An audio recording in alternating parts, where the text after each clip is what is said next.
네, 히브리서 마지막 부분입니다. 13장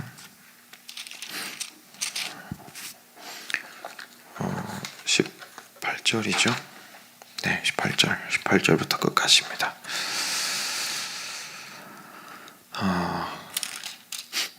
같이 교독하겠습니다. 제가 먼저 한 절 읽겠습니다.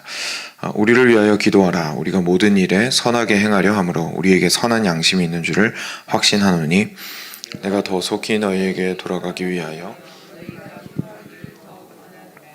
양들의 큰 목자이신 우리 주 예수를 영원한 언약의 피로 죽은 자 가운데서 이끌어내신 평강의 하나님이 자기 뜻을 행하게 하시고 그 앞에 즐거운 것을 예수 그리스도로 말미암아 우리 가운데에서 이루시기를 원하노라. 영광이 그에게 세세 무궁토록 있을지어다. 아멘. 형제들아, 내가 너희를 권하노니 권면의 말을 용납하라. 내가 간단히 너희에게 썼느니라. 우리 형제 디모데가 놓인 것을 너희가 알라. 그가 속히 오면 내가 그와 함께 가서 너희를 보리라. 너희를 인도하는 자들과 및 모든 성도들에게 문안하라. 이달리아에서 온 자들도 너희에게 문안하느니라. 은혜가 너희 모든 사람에게 있을지어다. 아멘. 네. 그때나 지금이나 목사들은 다 똑같은 것 같습니다. 그렇죠? 형제들아, 내가 너희를 권하노니 권면의 말을 용납하라. 내가 간단히 너희에게 쓴다. 네. 듣는 분들은 이제 말이 긴데 그때나 지금이나. 네. 이제 히브리서 마무리합니다. 히브리서. 그래서 18절부터 잠깐 보겠습니다. 우리를 위하여 기도하라. 우리가 모든 일에 선하게 행하려 함으로 우리에게 선한 양심이 있는 줄을 확신하노니 내가 더 속히 너희에게 돌아가기 위하여 너희가 기도하기를 더욱 원하노라. 여기서 저희가 무엇이 우리를 움직이는지에 대해서 일단 먼저 좀 볼 수 있고요. 그리고 두 번째는 같이 우리가 교회로서 서로를 위해서 기도한다는 게 어떤 의미인지에 대해서 좀 볼 수 있는 부분인 것 같습니다. 먼저 우리가 무엇으로 행하는지를 보게 되면 모든 일에 선하게 행하려 함으로 지금 목회자나 또는 리더십들이죠. 이들이 지금 여기에서 주를 위해서 일을 행하고 사역을 하는데 이들이 행하는 그 길들이 모든 일에 선하게 하려고 하는 것이다 라는 것을 이야기를 하면서 그 선한 행위가 무엇을 말해주는지를 지금 얘기하고 있어요. 무엇을 말해주냐면 선한 양심이 우리한테 있는 줄을 확신하게 됩니다 라는 이야기를 하고 있습니다. 제가 지난주 설교 때 기억하실지 모르겠지만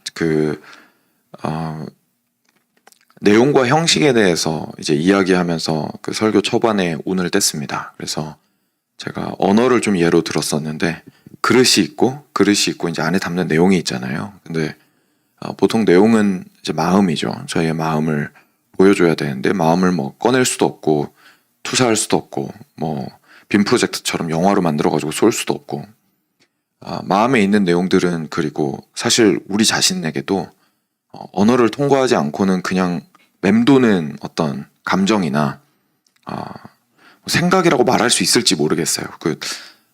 옛날부터 철학이나 언어학에서 그게 항상 논쟁이었거든요. 언어가 있어서 생각을 할 수 있는 거냐, 아니면 생각이 있어서 언어가 되는 거냐. 이제 그게 그렇게 많이 논의를 한다는 이야기 자체가 그게 참 정하기가 어렵다는 얘기거든요. 양쪽 다 일리가 있다는 얘기니까. 그러니까 우리가 우리 마음속에 있는 것들이 그릇이 없으면 나도 나 자신의 생각이 뭔지를 정확하게 모르고 그리고 다른 사람한테도 이걸 전달을 할 수가 없게 된다는 것을 저희가 조금 살펴보았었는데 우리가 하는 모든 행동이 사실 마찬가지인 겁니다. 그러니까 우리는 우리의 의도와 우리의 선한 양심을 다른 사람이 보아주길 원하고 사실 하나님 앞에서 큰 은혜를 받는 것 중에 하나도 하나님은 우리의 마음을 아신다는 거잖아요.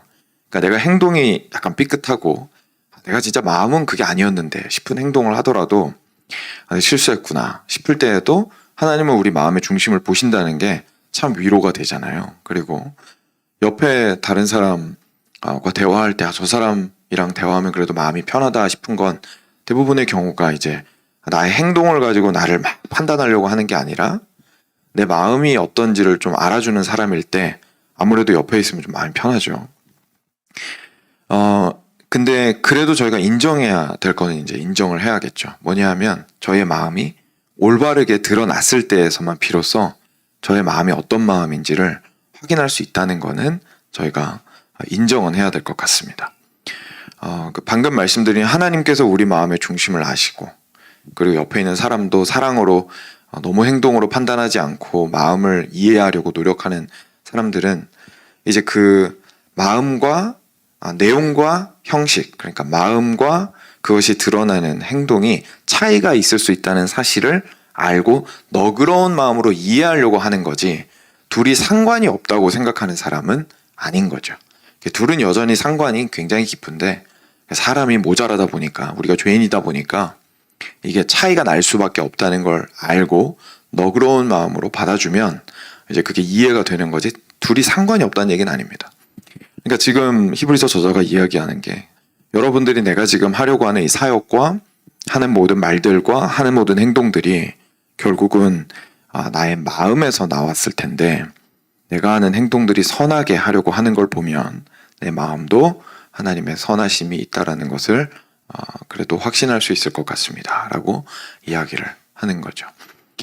그래서 우리가 우리 자신의 선한 마음을 다른 사람이 알아주지 못한다고 서운해할 것이 아니라 사실 우리가 우리 자신의 삶 가운데서 노력해야 되는 건 이제 상대방이 나를 너그럽게 봐주는 건 너무 고마운 일인 거고, 그렇죠? 그건 고마운 일인 거고, 내가 내 삶에서 해야 되는 일은 올바른 행동으로 드러나기를 우리가 사실 애써야겠죠. 근데 초점은 조금 이따가 또 얘기하겠지만 올바른 행동 자체가 핵심이 아니라 올바른 행동이 열매로 드러났을 때 그것이 보여주는 것이 우리 선한 양심이기 때문에 그렇습니다.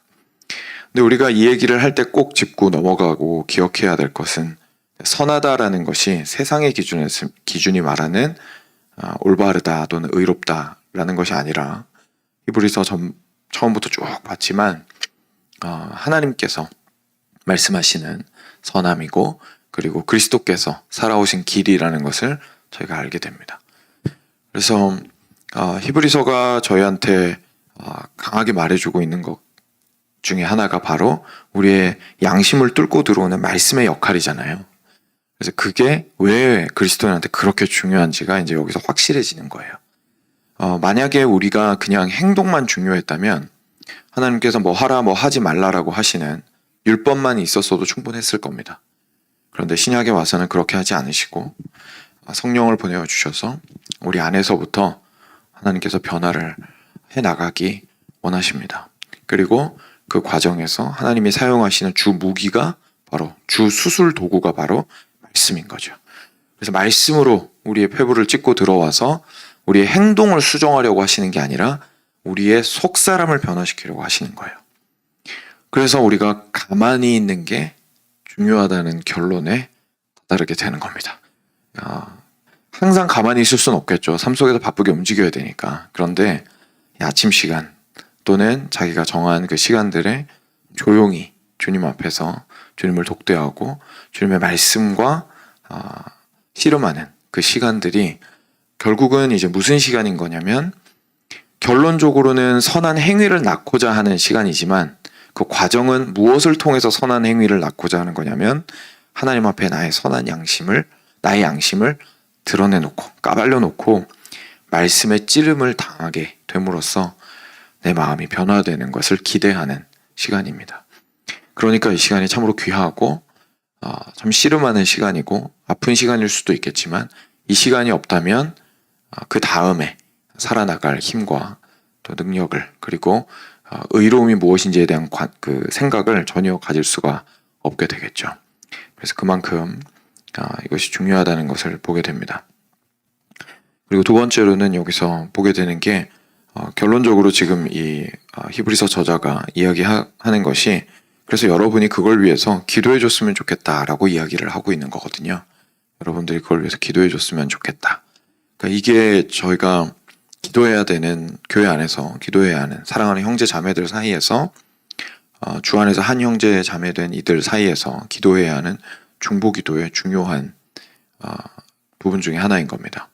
우리는 이제 다른 사람들이 교회 안에서 행실과 행동과 선택을 잘못하였을 때, 어리석게 하였을 때, 또는 좀 뭐랄까요, 심지어는 전체에 해를 입히는 방향으로 행동을 할 때에 사실 수용하기가 쉽지가 않습니다. 근데 거기에서 이제 반사적으로 저희가 반응을 하게 되면 결국은 행동을 가지고 그 사람을 판단하고 그냥 지나가게 되거든요. 그 사람의 행동을 잘했다는 뜻은 아니죠. 그 사람의 행동은 잘못했을 겁니다. 그런데 우리가 그게 단지 회사라면 회사는 서로 유기적으로 연결된 생명으로 연결된 관계가 아니죠. 그러니까 옆 사람과 나와의 관계는 해야 할 일로 묶인 관계입니다. 근데 만약에 교회의 관계가 해야 할 일로 묶여 있는 관계라면 그런 식으로 서로를 대해도 할 말이 없겠죠. 그런데 교회는 그렇게 묶인 것이 아니라 생명으로 묶여 있는 관계이기 때문에 생명이 일에 앞섭니다. 그러니까 생명이 더 기초적이라는 거죠. 생명적인 관계가. 그래서 그러니까 저희가 예전에도 한번 말씀드린 적이 있지만 교회에서 저희가 물러서 다른 사람한테 저희 그런 말 많이 하잖아요. 내가 회사였으면 이렇게 말 안 했을 텐데 저 사람 교회에 있으니까 내가 아무 말 못한다. 근데 이거는 저희가 마음이 무른 거예요. 이거는 마음이 무른 거지 사랑하는 게 아닙니다. 그러니까 사랑하는 건 그 사람이 나와 생명을 공유하고 있는 사람이라는 것을 기억함으로 그 사람의 유익을 위해서 행동하는 게 사랑으로 행동하는 거죠. 그래서 똑같이 참더라도 내가 교회라서 할 말 그냥 참는다. 분위기를 이제 어그러뜨릴 수 없으니까 내가 참는다. 회사였으면 난 말했을 거다라고 이제 생각을 하는 것은 사실 이제 사랑으로 그 사람을 대한다기보다는 그냥 스스로 이제 누르는 거죠. 자신이 하고 싶은 말을. 그래서 오늘 여기서 이야기하고 있는 건 그게 아니라 상대방의 유익을 위해서 서로 기도할 수 있어야 된다는 이야기를 하고 있는 거예요.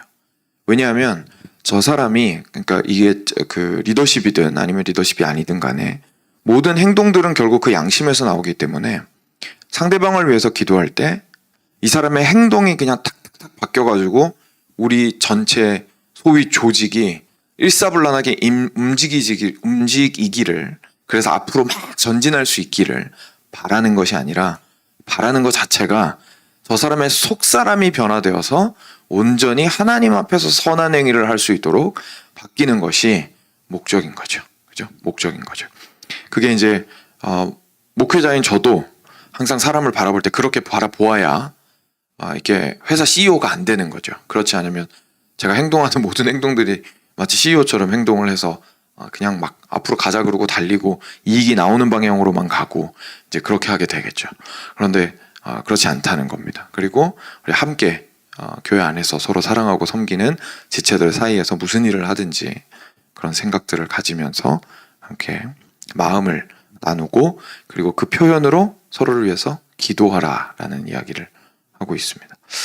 그래서 사랑하는 여러분, 저희가 옆 사람을 볼 때 다 마음에 들지 않겠지만 하나님의 눈으로 보고 어떻게 기도할지에 대해서 좀 고민해 볼 수 있었으면 좋겠습니다. 그래서 저희의 기도가 좀 깊어졌으면 좋겠어요. 그러니까 저희가 기도가 깊어진다고 표현을 많이 하는데 이런 방식으로 들어가는 게 깊어지는 겁니다. 그러니까 막 기도 가운데 무아지경이 되는 게 기도가 깊어지는 게 아니고, 기도의 내용 자체가 하나님이 정말로 원하시는, 진짜로 하나님이 원하시는 데에 내 마음이 쫙 하고 합하여져서 마치 하나님께서 내 안에서 기도하고 계시는 것 같은 마음을 가지게 되는 게 사실 기도가 깊어지는 거죠. 그래서 이런 기도들이 우리 가운데 있었으면 좋겠습니다. 사랑에서 우러나오는, 그리고 상대방을 향한 진정한 관심에서 우러나오는, 그리고 무엇보다도 하나님을 사랑하여서 하나님의 교회를 사랑하는 그런 마음에서 우러나오는 기도들이 우리 가운데 있기를 원합니다. 끝으로 이제 쭉 지나가서 더 많이 얘기할 수는 있겠지만 마지막에 하나만 더 보고 넘어가려고 하는데요. 마지막 구절입니다. 바로 은혜가 너희 모든 사람에게 있을지어다 인데요. 이 구절이 그냥 지나가는, 이제 우리가 안녕하세요, 안녕히 가세요, 안녕히 계세요, 이제 한국식으로 인사하는 말로 그냥 지나가다가 맥락 없는 가운데 나왔으면 뭐 인사말이려니 하고 생각이 들 텐데, 이게 왜냐하면 실제로 인사는 인사거든요. 지금 그 작별 인사를 한 건데, 마지막 마무리 인사를 한 건데, 근데 히브리서를 전부 다 읽고 나면 이게 새롭게 다가오는 거죠. 히브리서를 다 읽고 나면 여기서 말하는 은혜가 너희 모든 사람에 있을지어다라고 할 때 이 은혜가 어떤 은혜인지에 대해서 다시 한번 저희가 생각을 할 수밖에 없게 되는 겁니다. 저희는 보통 은혜라고 생각을 하면 이제 한국어에서 안녕도 사실 이제 샬롬이랑 어떻게 보면 일맥상통한 표현이죠. 상대방이 평안을 구하는 거니까. 지난밤 안녕히 주무셨습니까? 평안히, 그렇죠? 지난밤도 무탈하게 보내셨습니까? 이렇게 물어보는 거잖아요. 결국 이제 유대인들도 그렇게 인사를 서로 했었거든요. 근데 그 인사의 연장선으로 저희가 보게 되면 기독교 신앙에 사실 특별할 게 아무것도 없는 거죠. 저희들한테 그냥 다른 사람들이 원하는 것도 똑같이 마음의 평안이고, 우리가 원하는 것도 마음의 평안이고, 그 사람들이 원하는 것도 마음의 기쁨이고, 우리가 원하는 것도 마음의 기쁨이고, 우리가 원하는 것도 지난밤 잘 자고 오늘 아침에 건강하게 일어나는 거고, 저 사람들이 원하는 것도 지난밤 무탈하게 잘 지내고 오늘 아침에 건강하게 일어나서 하루를 살아가는 거고. 그러니까 저희가 여기까지만 그냥 은혜를 하나님께서 오늘을 살아가는 힘으로 우리에게 주신 것이다라는, 그리고 나를 안전하게 지키신다라는 어떤 그 효과로만, 은혜의 효과에서만 저희가 머문다면 이 은혜에 대해서 다른 사람이 원하는, 세상 사람들이 원하는 그 평안한 삶과 사실 큰 차이가 없을 겁니다. 근데 우리가 히브리서를 통해서 배우게 되는 건 이 은혜라는 것이 바로 예수 그리스도 자신이라는 것을 우리가 배우게 되는 거예요. 그러니까 이게 사실 기독교가 이야기하는 가장 커다란 차별점입니다. 세상 어디에서도 은혜라는 다소 추상적인 그 표현을 인격에다가 갖다 붙여가지고 인격 통째로 이 사람이, 이 존재가 은혜다라고 말을 하지 않습니다. 왜냐면 말 자체가 안 되잖아요. 근데 우리 신앙이, 성경이 우리한테 가르치고 있는 바는 하나님께서 이 은혜를 그냥 단순히 멀리 떨어져서 소포 붙이듯이 이렇게 보내주신 것이 아니라 예수 그리스도로 우리한테 직접 찾아오사 함께 하게 되셨다라는 것이 이제 은혜라는 사실을 우리한테 알려줍니다. 결국은 그 복잡한 제사장 제도, 그리고 복잡한 성막과 성전의 제도들을 한참 설명을 하고 난 이후에 히브리서 저자가 결국 하고 싶었던 말은, 그런데 우리 예수님께서 오셔서 이 모든 것보다 더 나은 중보자가 되셨습니다. 그래서 하나님께서 예전에 모든 다른 것들을 통해서 허락하셨던 그 은혜의 방편들을, 은혜를 주고자 하셨던 방식들을 예수님 안에다가 전부 다 집어넣으셨을 뿐만 아니라 예수님이 더 좋은 은혜의 방편이 되어주셨습니다. 라고 이제 이야기를 하는 거죠. 그래서 기독교의 신앙은 오늘 저희가 함께 찬양했던 것처럼 더욱 알아가기 원하네라는 것이 가능할 수밖에 없습니다. 개념은 그래도 끝이 있습니다. 개념을 공부하는 건 그래도 끝이 있습니다. 박사 논문 쓰면 이제 300페이지짜리 책 한 권 쓰고 졸업하는 건데, 한 가지 주제로 온갖 천재들 그리고 성실한 사람들이 다 달라붙어가지고 10년이고 20년이고 그 주제를 논의하고 나면 더 이상 논의할 게 남아나지 않는 주제들이 대부분입니다. 그래서 그 주제들은 이제 우리 어느 정도 정리가 됐으니까 다음 스텝으로 넘어가자 라고 하는 게 이제 박사들이 그 학계에서 논의를 하는 방식이죠.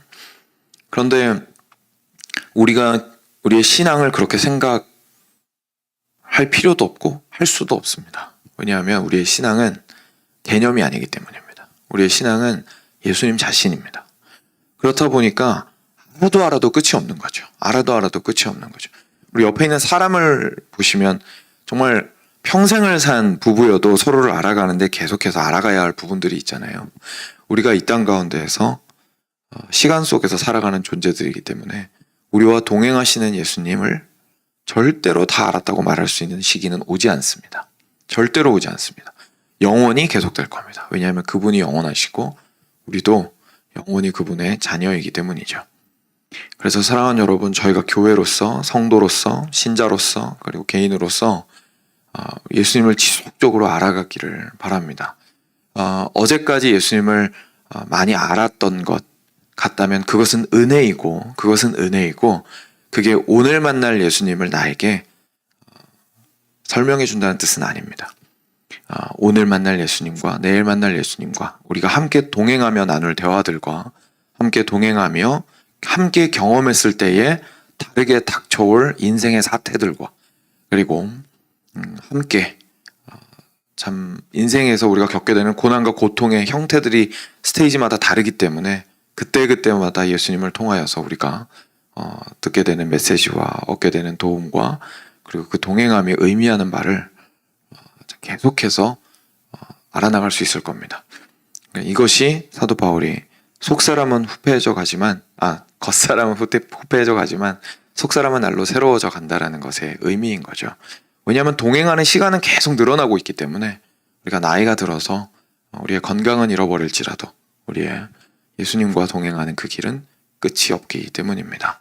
우리의 인생이 그리스도와 동행하며 함께하는 것 자체가 은혜라는 사실을 우리가 기억하면서 히브리서 마무리하고 같이 기도했으면 좋겠습니다.